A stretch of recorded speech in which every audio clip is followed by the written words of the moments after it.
Hi, everyone. As Tanya said, I'm Dr. Elle Burkhart.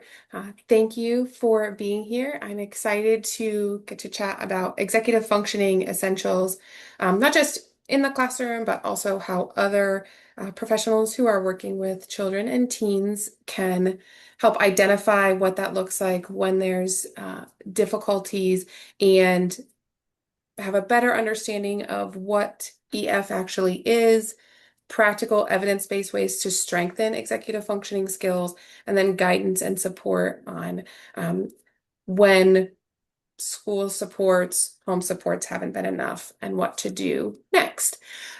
You might notice that Dr. Caballero is unfortunately not here today, so this was supposed to be both of our presentations, but unfortunately, due to a family emergency, she can't be here. She would be here if she could.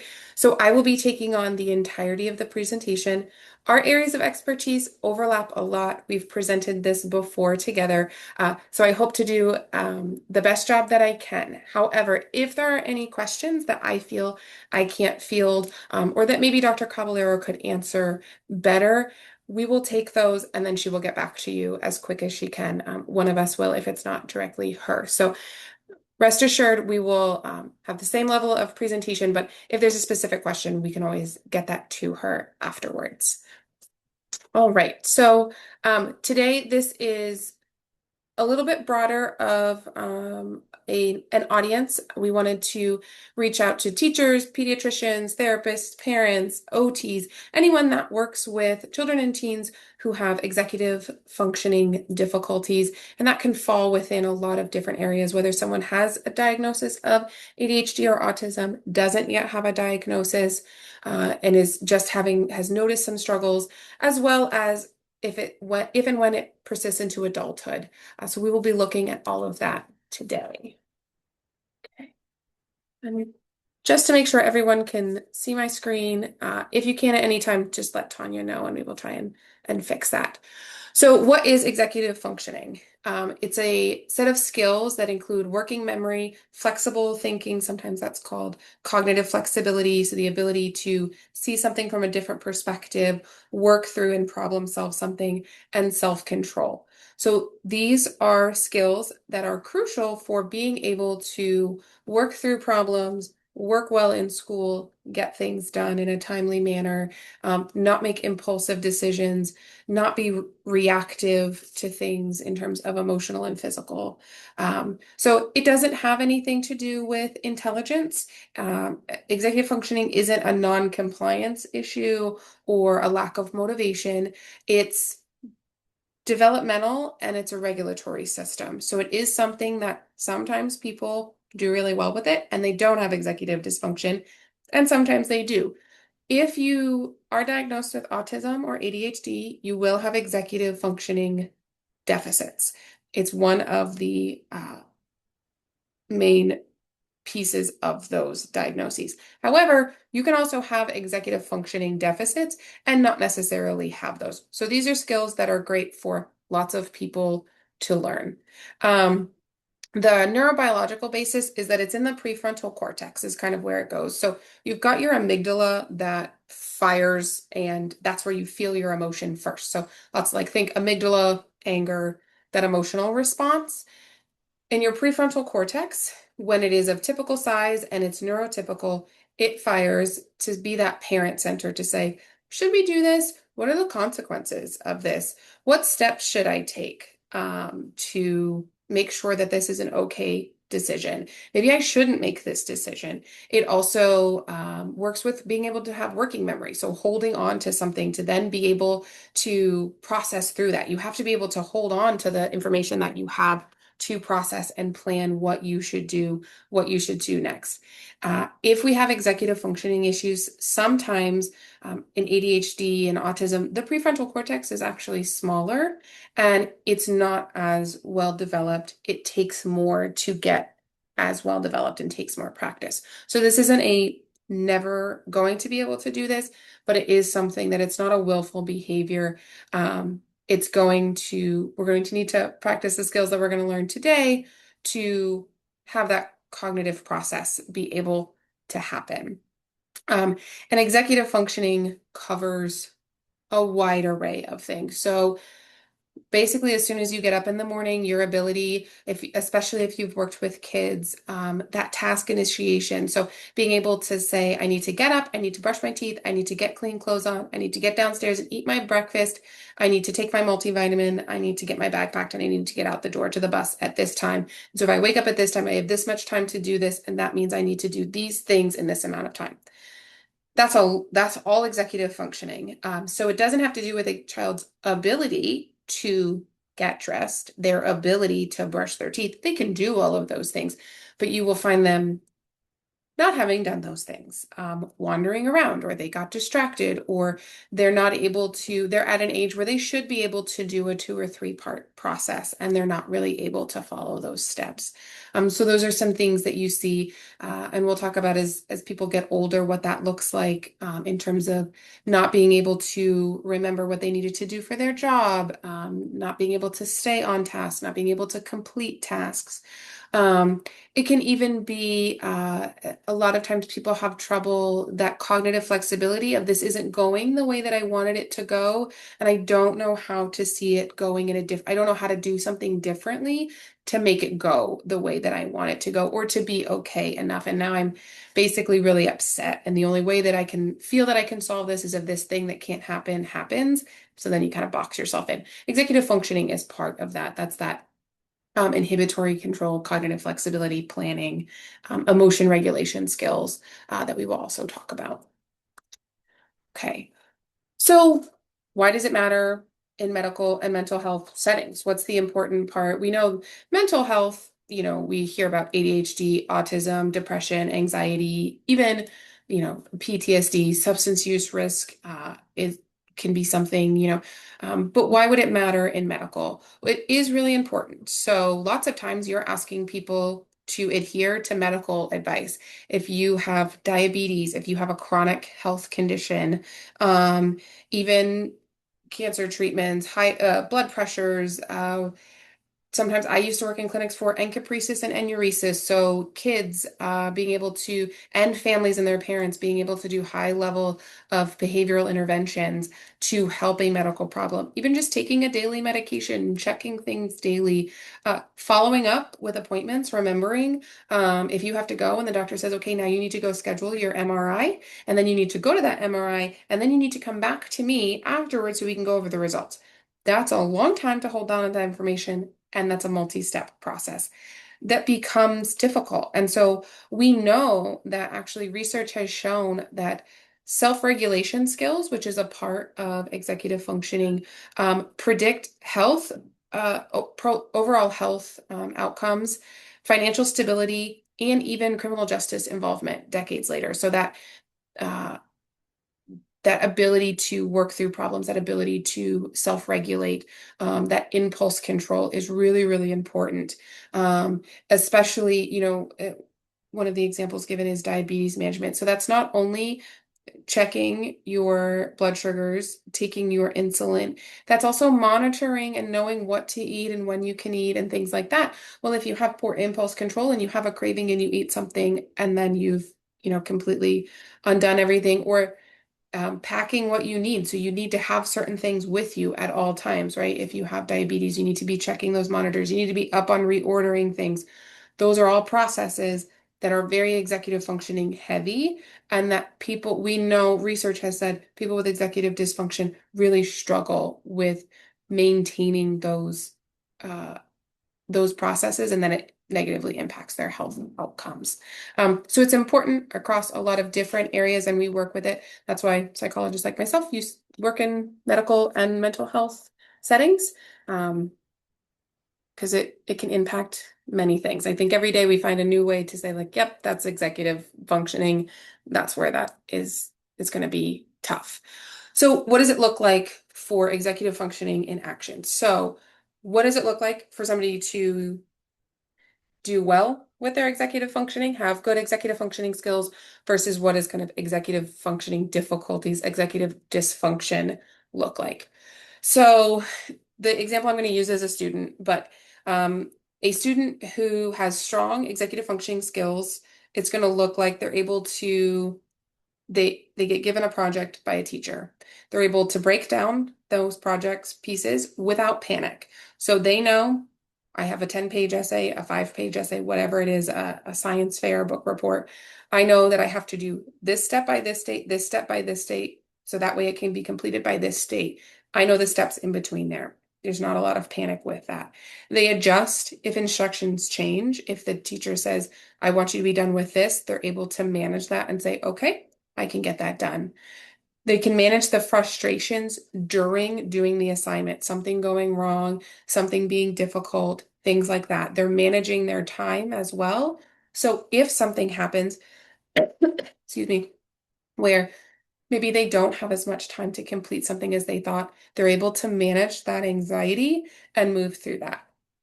Um, Now, let's look at the contrasting, so executive dysfunction. They forget the assignment despite reminders.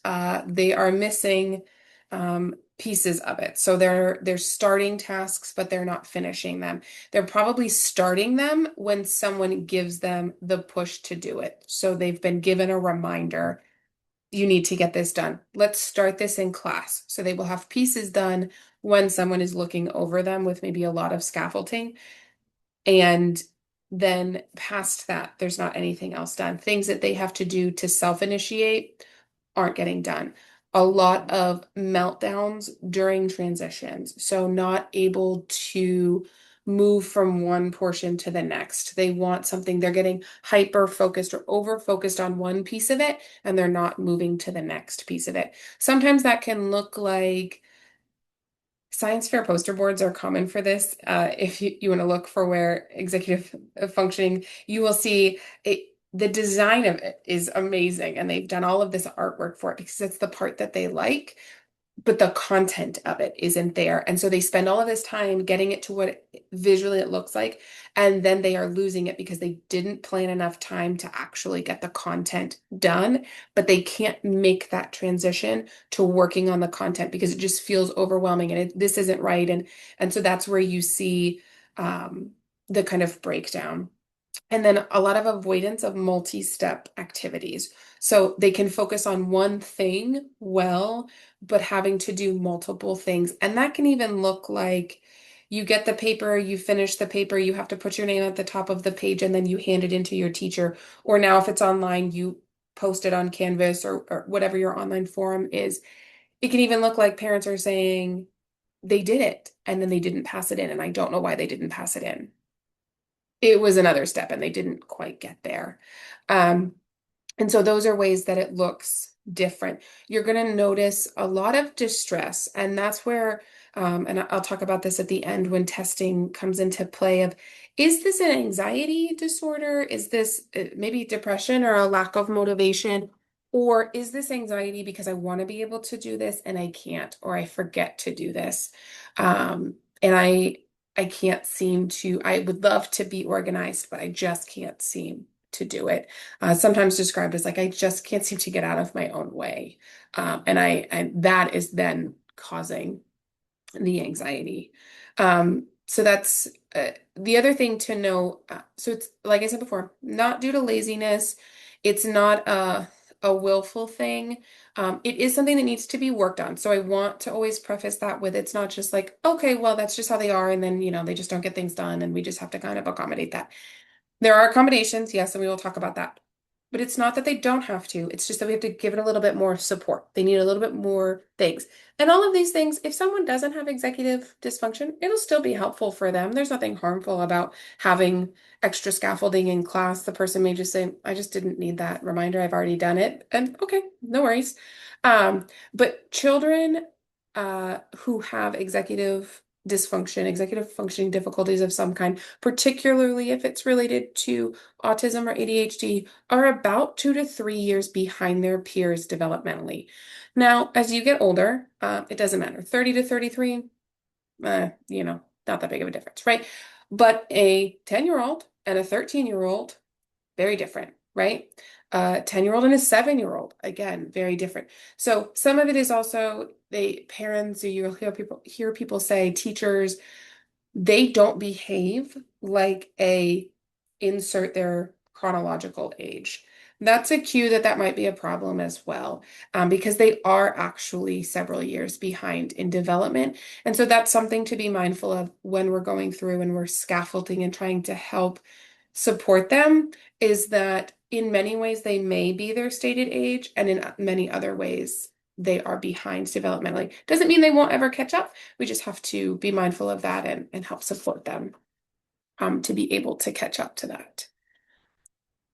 So we've kind of, you can tell what the difficulties will be and how that impacts daily life.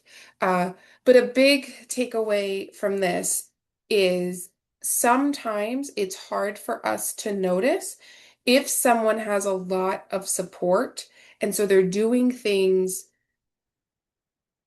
or not doing things, but we're not noticing because a parent, or maybe even if they're an adult, a partner is helping them. And so what that can look like is, how much are there, if you are a pediatrician or even a teacher or anyone working with kids and the parents are coming to you, or the person is coming to you and are having difficulties and they're talking about things that are sounding maybe like executive functioning, or you're seeing some problems, but the kid is still doing well in school. And so you're like, well, I don't really know. Or relationship issues, especially, it causes strained relationships. So if, in adults, if a partner is having to take on a lot of cognitive load, a lot of daily task load to accommodate for the other person, they're going to get annoyed pretty quickly. If a parent is having to take on a lot of that as the kid gets older, they get into their teenage years, and then finally the parent's like, I shouldn't be doing this anymore. Why am I doing this? Uh, it could be why, if you're looking at a teenager and you start hearing things, or even into middle school, you start hearing, well, I still pack their lunch for them. I pack their bag. I clean their room. I do their laundry, all of these things. And you can ask questions like, how much support do they get getting ready in the morning? What does that look like? What does it look like for you to get ready in the morning? And knowing that certainly a 6-year-old, and even to the younger elementary school years, their parents are probably getting them up and they're telling them, you need to get dressed and brush your teeth and then come down here. And then in high school, especially now with phones and things, they should have an alarm set. Maybe parents are around just to double check that like they have gotten up, but they're getting up on their own, they're getting ready, they're packing their bag, they're packing their lunch for the most part, things like that. So asking those more direct questions of how much support is the child getting. If it's an adult that you're working with, asking them like, hey, what's the chore load look like at the house? What are the things that you take care of? And why is that? Does it make sense for your family? How does your partner feel about that? Those types of things to start to get at, are some of these challenges, is some of this anxiety, is some of these difficulties with task completion, completing projects, doing well, being as successful as this person probably should be able to be, is that related to some type of executive dysfunction? And what can we do to help that? And then what do we need to do past that? Um, okay. All right. So what happens if we don't treat it, if we just let it go? And that certainly does happen. And there are things that we can do after that. But if it doesn't happen, so like I said before, they are about 2 to 3 years behind developmentally. And this gap without treatment continues to widen. If you think about it, I know I use the word scaffolding a lot, but it's very true. So if you think about grades 3 to 4, we're switching from learning to read to reading to learn. And during those years, we then also are adding in things. I remember having a planner, or like a weekly planner, and I'd have to write my homework, and then my parent would have to sign that. And the teacher part of the day was related to writing your homework down and then checking that you wrote your homework down, and then your parent signed off on it. And that was a part of your participation grade. I remember that. I am also now an avid user of planners and things like that. Lots of times, adults who come in who were not diagnosed with some type of executive dysfunctioning or ADHD or the like say, I didn't learn any of that. I don't remember that. I don't remember doing that. So they don't have the foundation, and it has nothing to do with intelligence. And sometimes they can even be more intelligent. They have high average to superior IQs. So they're like, this should be easy, and I can't do it. Again, I can't get out of my own way. And that continues to happen. So the the gap broadens because the kids that are learning those executive functioning skills, taking them in, able to use those skills to then learn academic, social, behavioral skills, continue to move forward in their life. Whereas the ones that are not learning that stay where they're at. And so it continues, that gap continues to broaden. And so when we have, academic risks, it's underachievement. Sometimes they get held back. Then they don't want to be in school. They don't like school. Lots of times when you hear kids saying, I hate school, that also increases frustration. It increases depression. It increases impulsivity. They're bored. They don't like being there. They hate all of it. And so then it just increases and increases, and then it confirms why they hate school, because then they're always in trouble. And then kids start to notice the difference, right? When there's a kid that's really impulsive and takes things from you or doesn't listen or steals or gets in trouble, they get labeled as that, right? They get labeled as the bad kid that gets in trouble and, isn't good at school. And then that can very easily become their identity, right? So we want to make sure that as many kids as possible are able to get intervention early. And that's why we have things like this for a broad range of people. Because even if a kid doesn't have executive functioning difficulties, it can still be beneficial. And if that means that it reaches a kid that does have that, that's what we want. So the goal is to strengthen organizational skills, promote resilience, so that cognitive flexibility to see things from a different point of view and say, this isn't quite going my way, but that's okay. I know I can do this, and I know I have all of these skills and ways to get support so that I can be successful. And that's part of that teaching adaptive behavior. So there's multiple ways to get to the goal, right? And then so in that way, we're fostering independence and confidence in them. So the confidence, I will often talk to people about. Um, we probably can't expect and shouldn't expect a little kid to be able to know how they're feeling, recognize that, then um, go and tell someone, this is how I'm feeling, and then say, I need to do this coping skill to feel better. That comes at a much older age. And so we need to be helping that support. Eventually, they will be able to, we want them to have the confidence and independence to engage with those coping skills on their own. But in the beginning, we kind of need to be reminding them or just saying like, hey, let's take a break. Hey, let's all engage in this, calming skill or whatever the case is.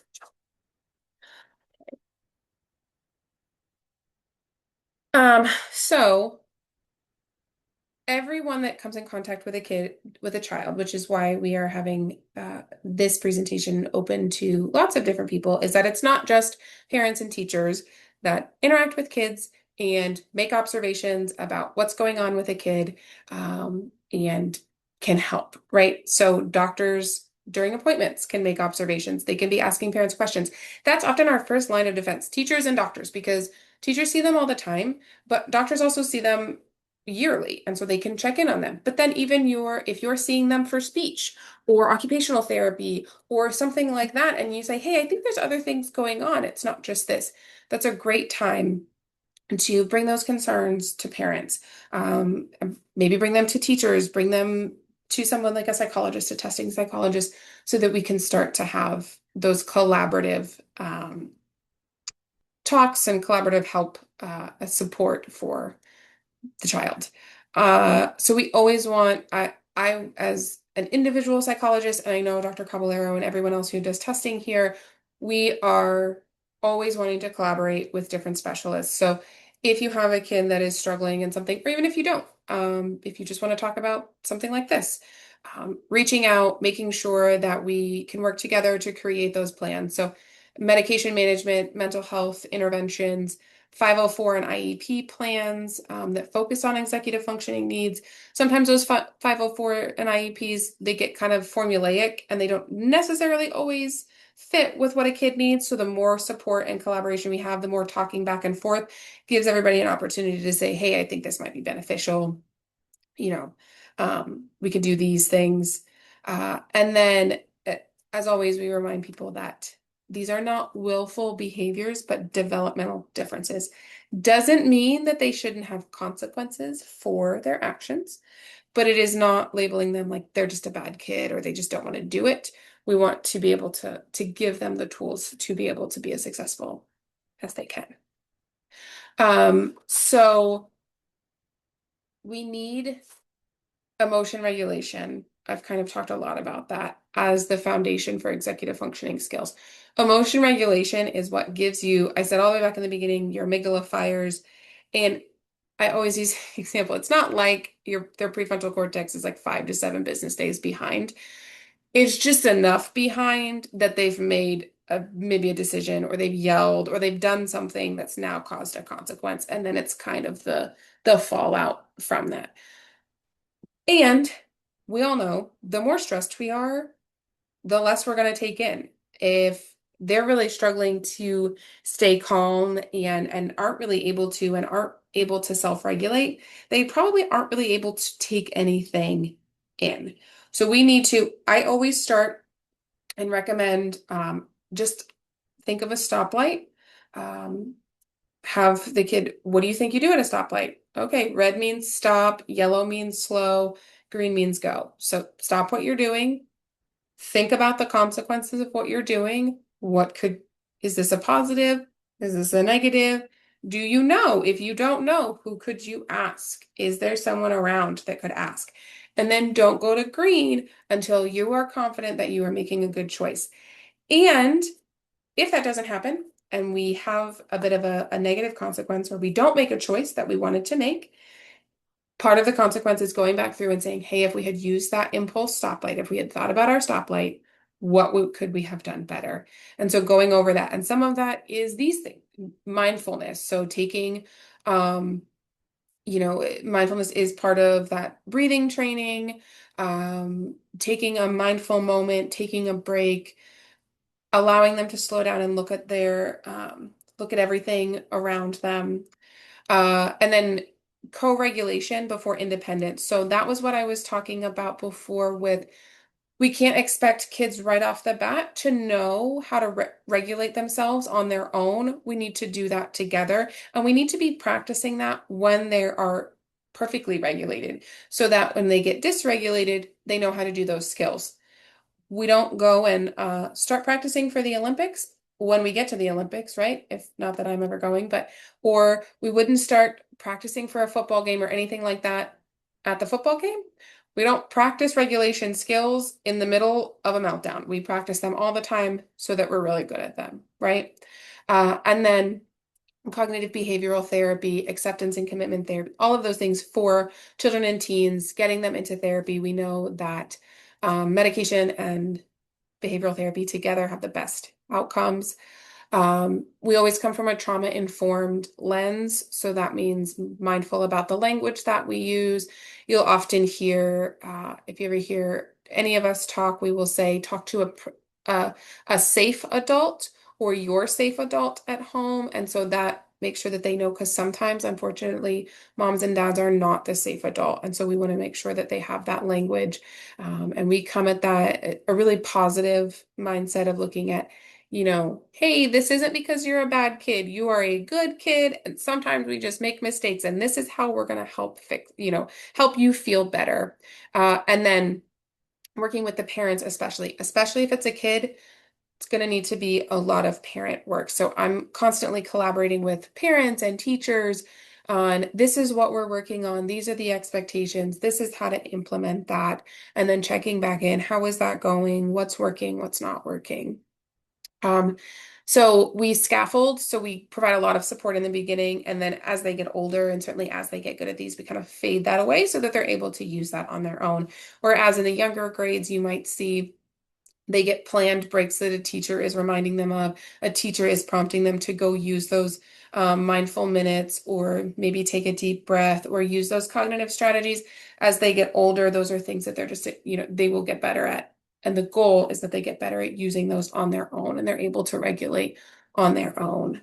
And so that's the same model: plan, do, and review. So, like with the example of the stoplight, we plan for it and then we want them to go through it, practice it, and then we review what that was like when they used it. That can be used for anything like that.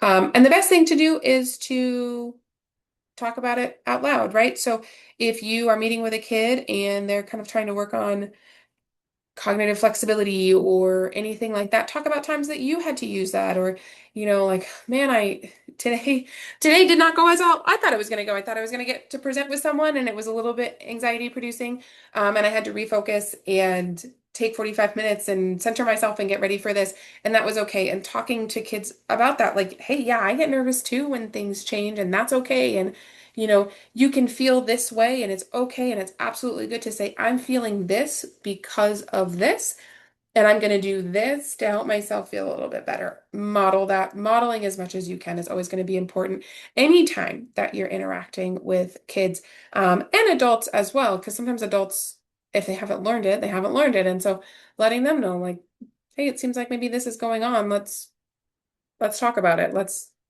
see how we can do things differently. Um, For task initiation, so this is another one that I mentioned as um, a big struggle for people with executive dysfunction, and this can be across the board, across all ages. This does not it. We talk a lot about this in the school realm, but it really is. It runs the the breadth of age. So. Start with quick wins. This can be, we talk about quick wins versus eat the frog. Eat the frog, some of you may have heard of it, where you do the hardest thing first. Um, Sometimes it's person dependent. A lot of times it's just how we feel that day, where you're like, I really just want to get this over with, versus I am not feeling it. I need to get some quick wins. I need to begin with easier steps or smaller tasks. I'm sure a lot of us have written a to-do list and written some things that we already did so we could check it off, because it kind of like gets you going, like, okay, I've done some things, I'm getting momentum. Um, and so encourage that, rather than, especially if you've got kids or adults who are struggling to get started with something, starting with a small task. Visual timers. I use visual timers actually even in my sessions to help. So it helps, one, that they can keep track of time, and two, it helps with transitions, because I try and have at least two transitions within a 45-minute session of different activities. I also use music. So with those timers, it's counting down time. It usually has like a nice fish picture. But at the 5-minute mark, depending on how long the timer is, at either the 5-minute or the 1 minute or both, the music changes a little bit. The tone changes, and especially the 1 minute. So it's cueing them into, I have to do this now. With executive dysfunction, time and ADHD mostly as well, time blindness can be a thing, or understanding how long something has taken, understanding how much time has passed can be really difficult. So having those things, our phones are great for that. It has made it so much easier to give people the instruction to set timers for themselves or set reminders, because they can just use their phone. We don't have to, it's a lot easier. We don't have to be setting clocks or things like that. So that's a great way to do it. Anything that can cue them in multiple ways. So if you are in a school setting or even in a therapy setting, a different color light, different music, sound, you telling them, anything like that, we want multiple cues for when to change, when something is done, how much time we have left. And so that's that same, like a signal to cue, to start or end something. We want a couple different cues to give them the best opportunity to do that. And then very specific goals. This works for everyone. A lot of times we are only looking at the long-term goal, like the end goal, and that feels like a lot and it feels really overwhelming. And if we don't know how to break it down, you just end up paralyzed and you can't do it. And in healthcare settings, that looks a lot like, I used to work in bariatric psychology. It would be like, I have 100, 200 pounds to lose. That seems insurmountable. I don't even know how to get started. Yeah, that does seem like a lot. And sitting here today, you're not getting to get that goal tomorrow, but that's also not the goal. That shouldn't be what the goal is, right? What's the something that we can change today? What's something we can do in the next couple of days? And having people really break down, this is the goal for this week, this is the goal for the month, this is the goal for the next 3 months, and keeping that very concrete and manageable. So not, I want to do better in school. That's broad. What does that look like? That's different for everybody. I want to get 30 minutes of reading done 3 times a week. Cool. We can know if you did that, how successful you were, and then we can also talk about if it didn't happen, what got in the way. And so we can track those things a lot easier. That's a great way to start that foundational thing of scaffolding to help build those skills. My kindergartner, she has like 15 minutes of like various activities, some homework she has to read, she has to learn her sight words. She has like a month chart that she has to complete some different tasks and stuff. It's starting for her to build those skills to understand what it's like to complete a task, to have homework for that long. It's very foundational. It also has a lot of room for error, right? She has to complete 10 things within 30 days. So we can kind of miss some days. We can get used to that. It's a lot easier to learn and navigate some mistakes and some struggles that way than say you're in high school, college, or your career and your boss has said, hey, you're on a process improvement plan and you need to do this and you cannot mess up or you lose your job. That's when it's really, feet to the fire. We want to try and have an intervention well before then. Um, okay, so these are just some quick ways, and I want to be mindful of time and give some time for questions. Um, so any of these ways, this is kind of more of what I was talking about. So we can do morning meetings if you're a teacher or something where you go over what the plan for the day is. That can also help with transitions. Transitions can be difficult. So you can teach people and teach kids what it's going to look like. So if it's going to be music or a change in lighting, things like that, how much time is going to change, and practice those scenarios for what that looks like. And being as positive as possible. So everything is an opportunity to notice a small improvement. We're not looking for perfection. We're not expecting perfection, but we do want to see growth.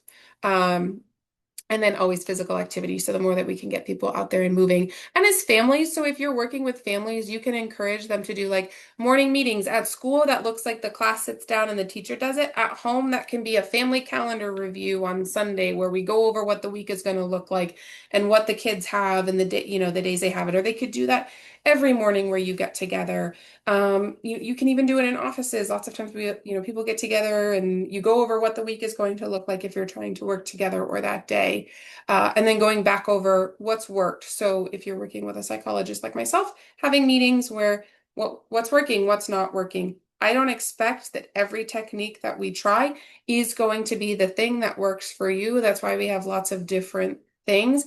I do want people to be giving it the good old college try, doing as much as you can to see if that works. But if it's genuinely not working, that's okay. Um, and we can figure something else out. So I've kind of included this throughout, but if we don't have executive functioning supports and learn what that looks like when we're young, as an adult, it does persist. It doesn't all of a sudden go away. So that's workplace organization, sometimes financial management. People can get into financial struggles, not remembering to pay their credit card, overcharging. That impulse control, you now have adult money and adult decisions, and that can get you in some trouble.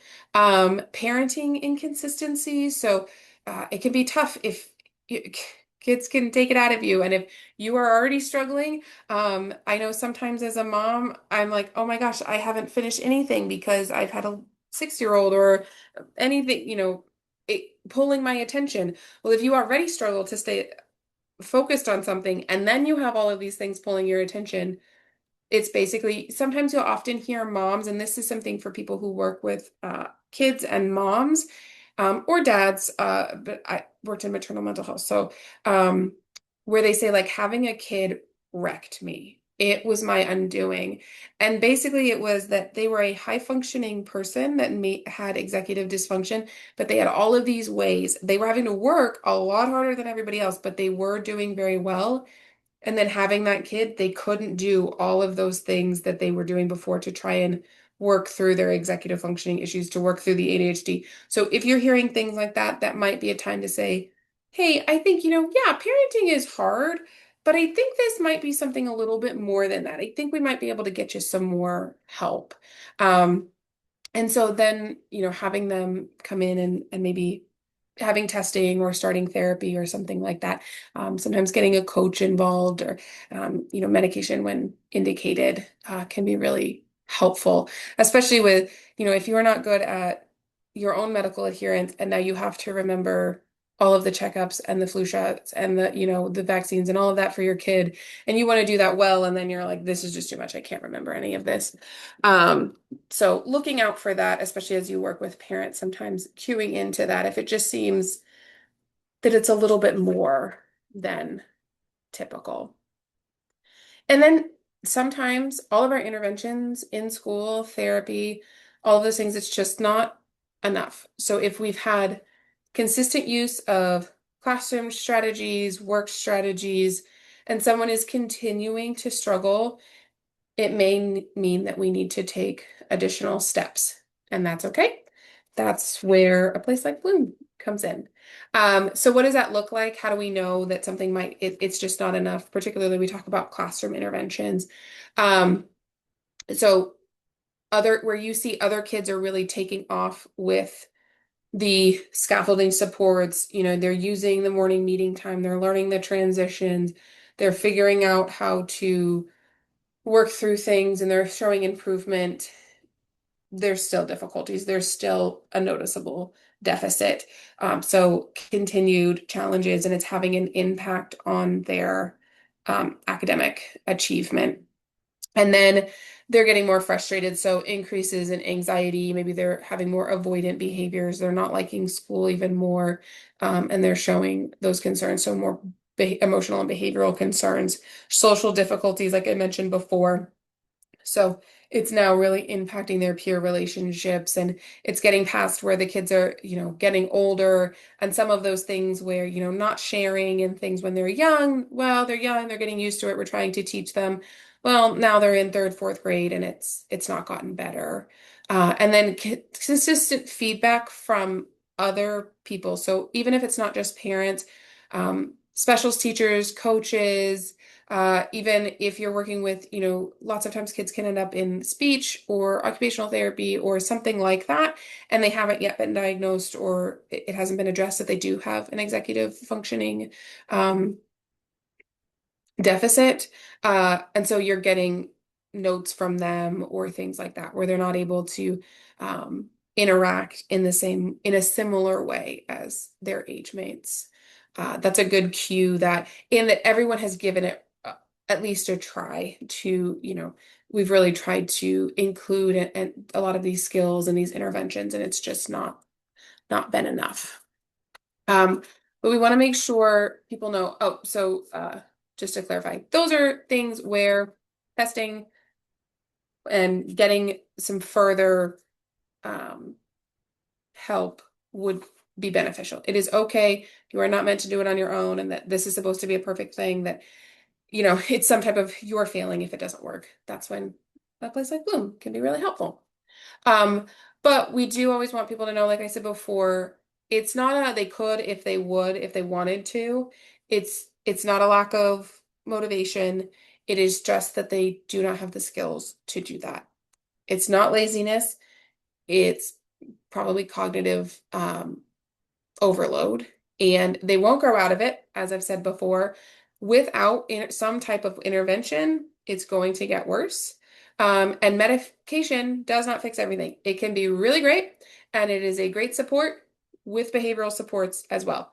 If we give a kid any type of medication, especially if you give anyone an ADHD medication and then you plop them in front of the TV, they will do a fantastic job of being very focused on that TV, and they still will not be able to do any of the things. It does not give you the ability to do skills that you don't know how to do, but it does open up that opportunity. So you still need to learn the skills. We still need to help you build those skills, but medication can, if warranted, be the reason that you're then able to access that. Whereas without it, it would be a much larger struggle. So if we think that assessment, because that can be a little bit sensitive where we are telling a parent or someone, even an adult, I've had a couple of times, more than a couple of times where it's like, has anybody ever talked to you about ADHD or autism? Having that be a subject that needs to be broached can be uncomfortable. So we want to describe behavior. So it's not anybody, it's not who they personally are. These are just behaviors that they have. I'm seeing difficulty sustaining multi-step tasks, even with scaffolding. Um, we want them to know that we support them, especially with parents. Show that you've already done these supports. How have you already helped provide that scaffolding? What have you already attempted?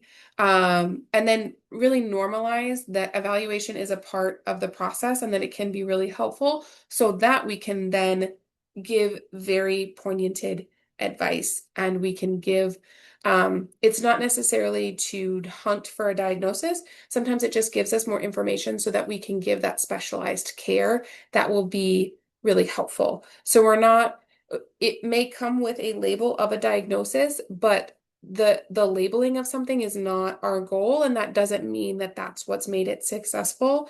That is just a part of the process. And if there is a diagnosis or once we have testing and learn more information, that's not the end all be all. That's really just the start of when we get to provide even more personalized and specialized treatment for them to be the most helpful. And be as positive. Always talk as positively as you can about it. Describe as much as you can within what you know. Normalize it, and then give as much information. And if you don't know, then you pass it off, and we do a really good job of providing a lot of that information here and anywhere that you might get testing. But Bloom does a great job of talking with them. And then sometimes, like an individual psychologist like myself, sometimes people will start here just to see, like, hey, let's get some specialized supports from someone and then see how it goes from there. So there's no blame. It's just the way that your brain works, and that's really cool. And sometimes we just need some little bit more help to help our brain work the best. And we know that there's some really good outcomes when we do have a test assessment. And so then we can learn more about what someone needs. So we can learn if there's ADHD, if there's autism, but then sometimes we learn that somebody has dyslexia or they have a specific learning disorder. And that's really helpful because then it goes, oh, this is why they hated reading. This is why it took 3 hours for them to get through this. Now I know what I can do to help provide that support. So then we can have 504 plans, IEPs, they get individualized instruction time, they get individualized plans that really help them be the best that they can be, and we can have targeted interventions for them rather than just kind of coming at it from this is just a kid or a person that doesn't want to do this. It's not that, and they can get the help and support that they need.